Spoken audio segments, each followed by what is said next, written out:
ज्ञान गंगा गीता दर्शन। पूर्व प्रसंग में आप श्रवण कर रहे थे, अर्जुन ने प्रार्थना की कि कथम, कैसे मैं आपके स्वरूप को जानूं और भगवान व्यक्तिम में आपकी विभूति को कैसे जानूं, आपके विभूति स्वरूप को कैसे जानूं, आपकी विभूतियों को कैसे जानूं। आज अर्जुन प्रार्थना कर रहे हैं भगवान से कि मुझे विस्तार से आप अपनी योग शक्ति का और विभूतियों का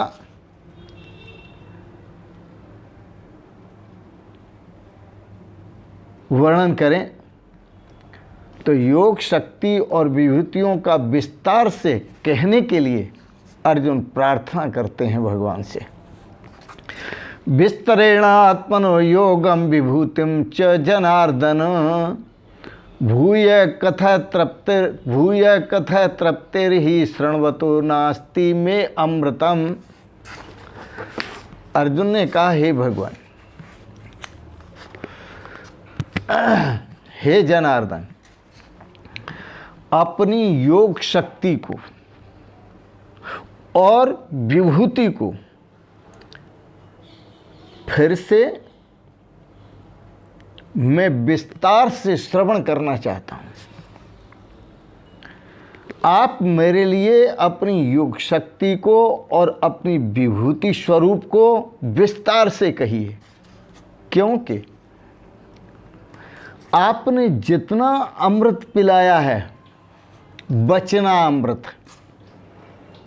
उससे मेरी तृप्ति नहीं हो रही। आपके अमृत व वचनों को सुनते सुनते मेरी तृप्ति नहीं होती। अर्थात सुनने की उत्कंठा और बढ़ती जा रही है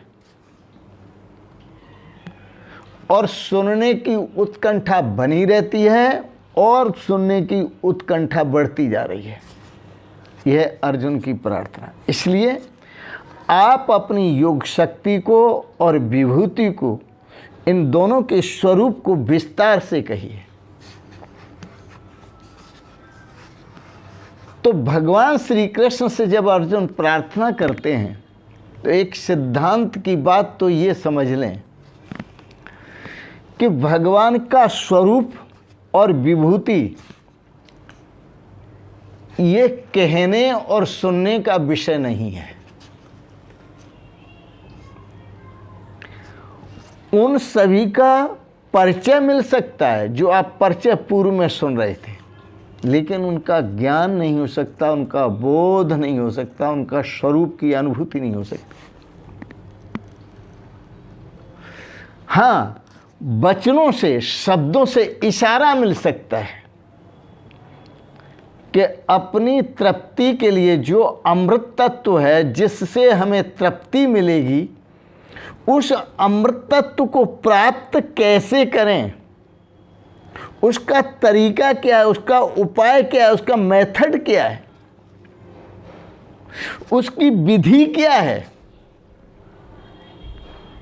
और वह विधि यदि हमें प्राप्त हो जाती है, हमारे हाथ लग जाती है, तो हमें पूछने की जरूरत नहीं पड़ेगी, खुद ही सरक जाएंगे।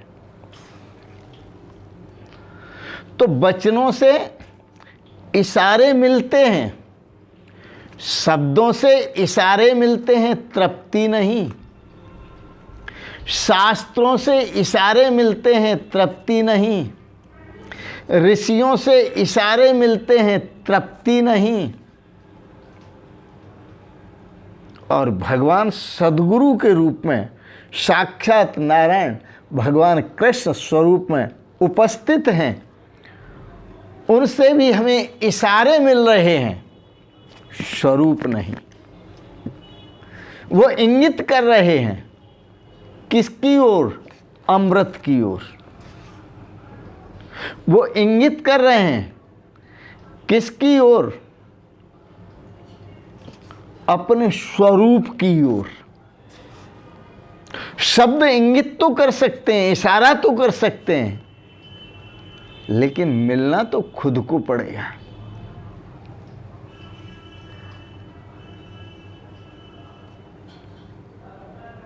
एक बार बड़ी सुंदर घटना घटी। भगवान बुद्ध सदा अपने स्वरूप में लीन रहते थे,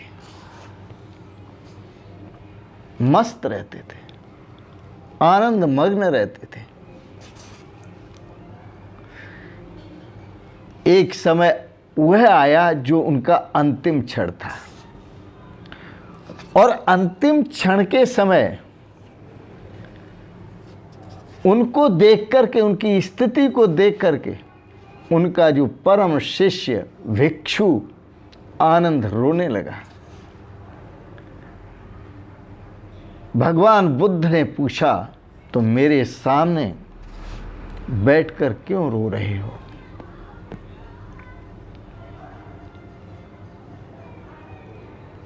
आनंद रोया, पूछा तो और रोया। भगवान बुद्ध ने कहा, याद रखना, अब रोने का विषय नहीं है, मैं सिर्फ कपड़े बदल रहा हूं।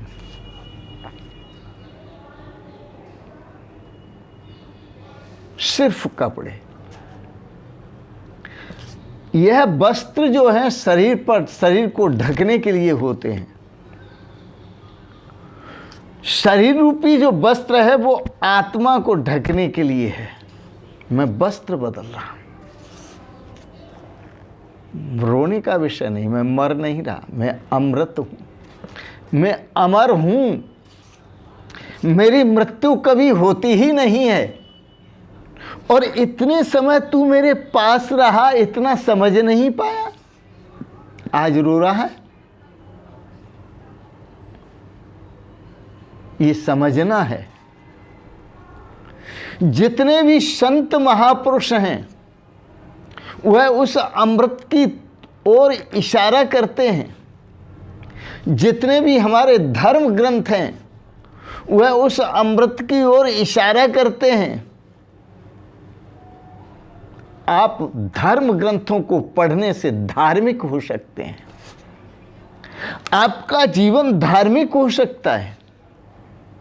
लेकिन जितने ज्यादा आप धार्मिक होंगे उतने ही ज्यादा आप अतृप्त होंगे। और अतृप्ति का लक्षण है कि आप इन ग्रंथों को बार बार पढ़ते हैं। अतृप्ति का लक्षण है कि आप संत महापुरुषों की, ऋषियों की, गुरुओं की, भगवान की वाणी को बार बार सुनते हैं। अतृप्ति का लक्षण है कि आप पुनः पुनः अपनी जिज्ञासा प्रकट करते हैं, जैसे अर्जुन कर रहे हैं। अर्जुन ने कहा, यहां तक मैंने आपको श्रवण किया, लेकिन ऐसे अमृतमय वचनों को श्रवण करने से मेरी तृप्ति नहीं हो रही। अर्जुन ठीक कह रहे हैं, उनका अनुभव सही दिशा में है, क्योंकि वचनों से कभी तृप्ति नहीं होती। एक मीठा है, अब मीठे को मीठा बोलने से कभी मुंह मीठा नहीं होता और तृप्ति भी नहीं होती। जब मीठे को खाते हैं और मीठा और हम एक हो जाते हैं तब तृप्ति होती है। इसी प्रकार उस अमृत तत्व परमात्मा को हम शास्त्रों से इशारा समझते हैं, तृप्ति नहीं होती। वेदों से इशारा समझते हैं, तृप्ति नहीं होती। ऋषियों से इशारा समझते हैं, तृप्ति नहीं होती। भगवान से भी इशारा समझते हैं, अर्जुन की तृप्ति नहीं हो रही। इसलिए धार्मिक व्यक्ति जितना बड़ा धार्मिक होगा उतना ही बड़ा असंतुष्ट होगा। आप भगवान के भक्तों को देखो, भगवान के भक्त भगवान के नाम की माला जपते हैं, वो सदा असंतुष्ट रहते हैं, अभी जप कर नहीं पाया, अभी तबीयत भरी नहीं।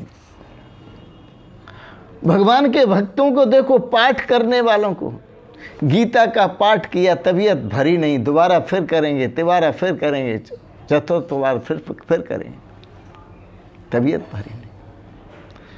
भगवान के भक्तों को देखो, दानियों को, गरीबों को खिलाएंगे, अभी तृप्ति नहीं हुई और खिलाएंगे, गरीबों का तन ढकेंगे और ढकेंगे। आप धार्मिक हैं, इसलिए आप तृप्त नहीं हो सकते। जब तक आप धार्मिकता में बढ़ते रहेंगे तब तक तृप्त नहीं होंगे। धर्म हमें सिखाता है ध्यान, धर्म हमें सिखाता है समाधि, धर्म हमें सिखाता है साधना।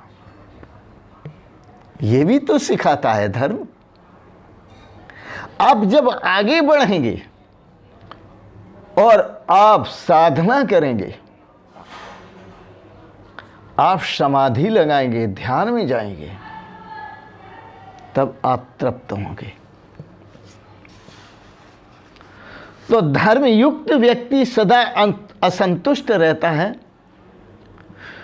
ज्ञान, मैंने कहा था आपको कल, दो प्रकार के होते हैं। एक परिचय ज्ञान होता है और एक वस्तुतः ज्ञान होता है, वस्तुगत ज्ञान। परिचय ज्ञान हमारे शास्त्र देते हैं, परिचय ज्ञान हमारे ऋषि मुनि देते हैं, परिचय ज्ञान भगवान दे रहे हैं, लेकिन तृप्ति नहीं हो रही, ये परिचय ज्ञान है। और एक होता है मौलिक ज्ञान, अनुभव ज्ञान, आत्मसात होने का ज्ञान, उससे तृप्ति होती है। तो मैंने कहा था आपको दो प्रकार के ज्ञान हैं, पर ये ज्ञान होंगे क्यों, ये भी समझ की बात है। आपके भीतर जो भरा हुआ है उसको आप खाली करेंगे, और जिसके लिए संत महापुरुष योगी जन और गुरुजन और भगवान इशारा करते हैं, इंगित करते हैं शब्दों के द्वारा, उसे आप भरेंगे तो तृप्ति होगी। मैंने एक छोटी सी कहानी सुनी है। भगवान बुद्ध के पास एक बहुत ज्ञानी, बहुत समझदार, बहुत सुलझा हुआ व्यक्ति, मौलिक पुत्र। वह मौलिक पुत्र अपना भिक्षा पात्र लेके आया और भगवान बुद्ध के सामने कर दिया। बोले, महाराज मैं अभी तृप्त नहीं हुआ हूं, मेरा भिक्षा पात्र भर दीजिए।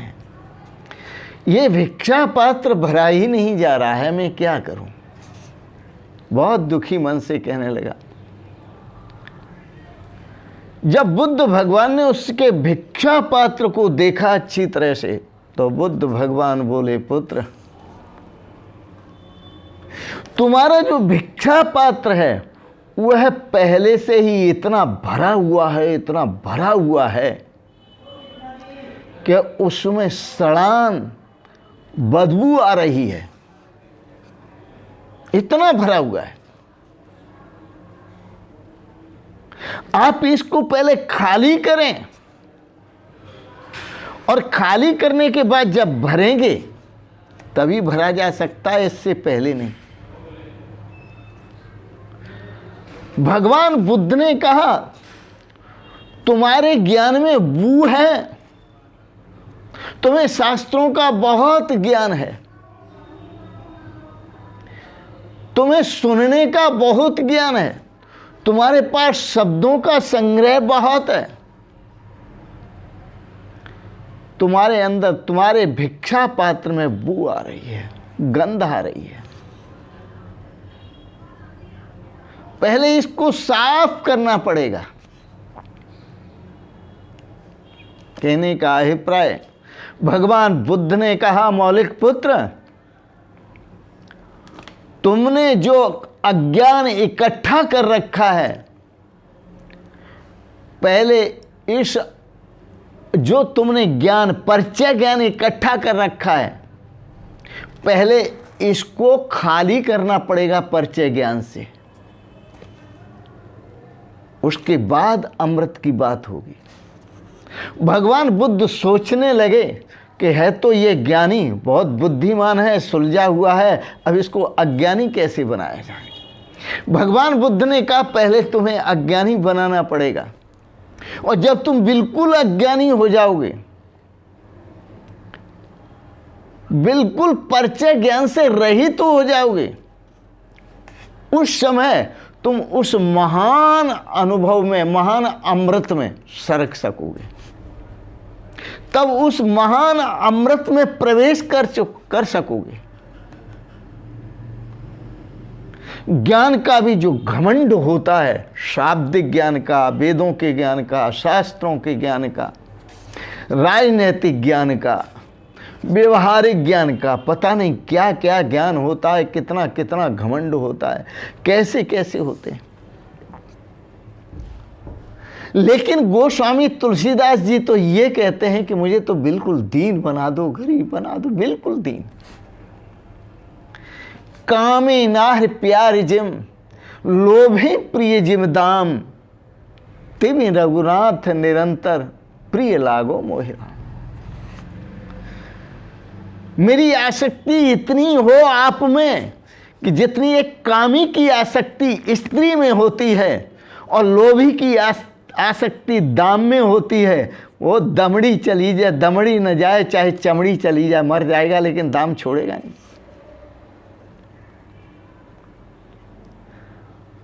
तो जैसे कामी की प्रीति होती है स्त्री में, लोभी की प्रीति होती है धन में, हे नाथ ऐसे ही मेरी प्रीति आप में हो।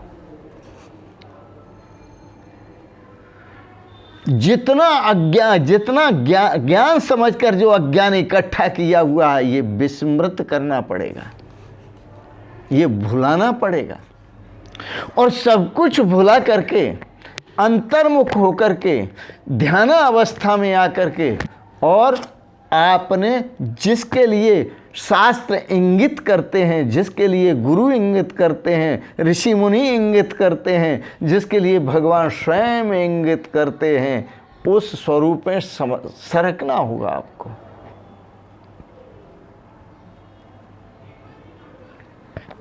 अपने आत्म स्वरूप में, वही आपका ब्रह्म स्वरूप है।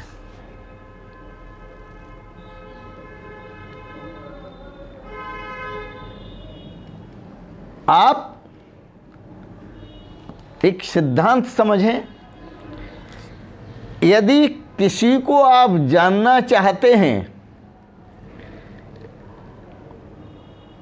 आप परमात्मा को जानना चाहते हैं, तो सुन के समझ करके नहीं जान सकते, शब्द याद करके नहीं जान सकते।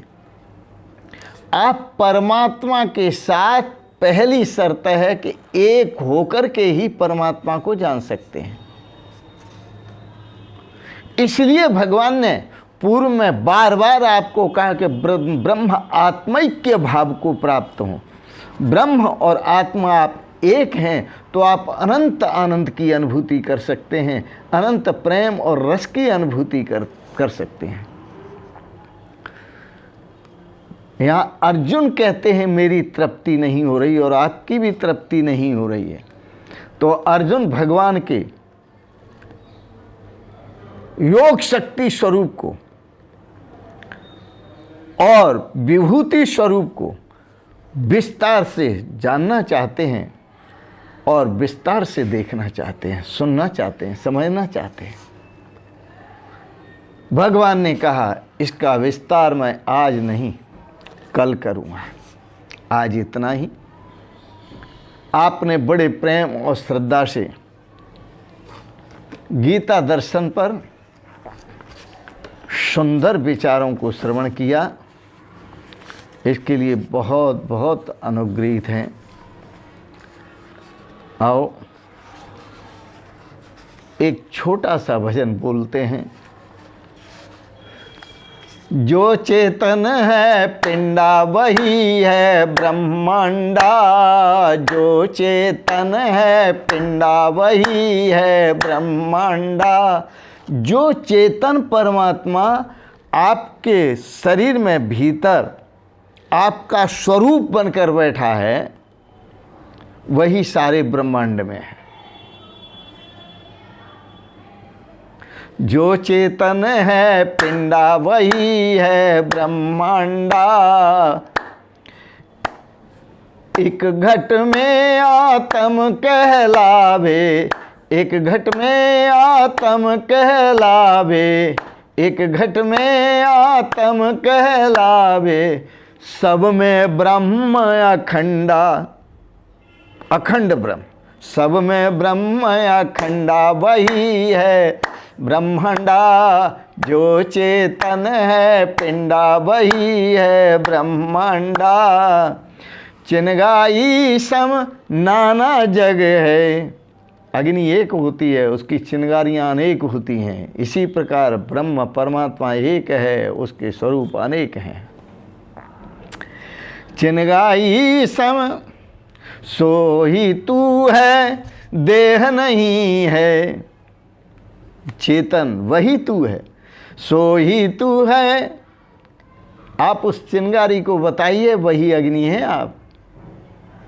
हम आपको बता रहे हैं जो जीव बने बैठे हैं कि वही ब्रह्म हैं आप।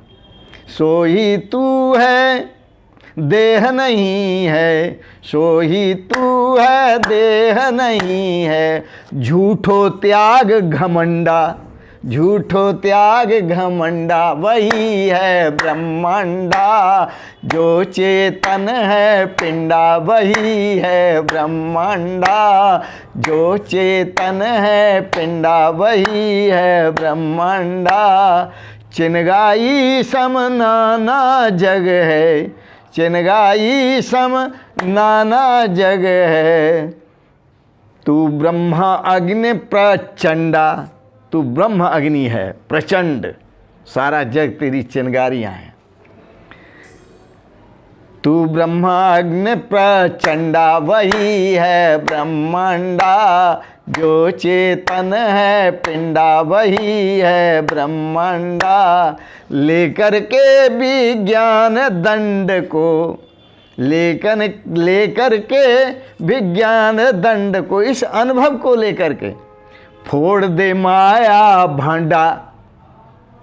माया का भांडा फोड़ दे, फोड़ दे माया भांडा वही है ब्रह्मांडा। जो चेतन है पिंडा वही है ब्रह्मांडा। जो चेतन है पिंडा वही है ब्रह्मांडा। झूठो त्याग घमंडा वही है ब्रह्मांडा। सब में एक अखंडा वही है ब्रह्मांडा। तू चेतन है पिंडा वही है ब्रह्मांडा।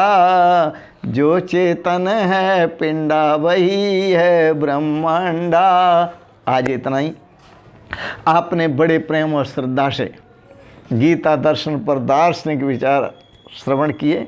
आपको अच्छे लगे, इन विचारों को सब्सक्राइब करें, लाइक करें, शेयर करें।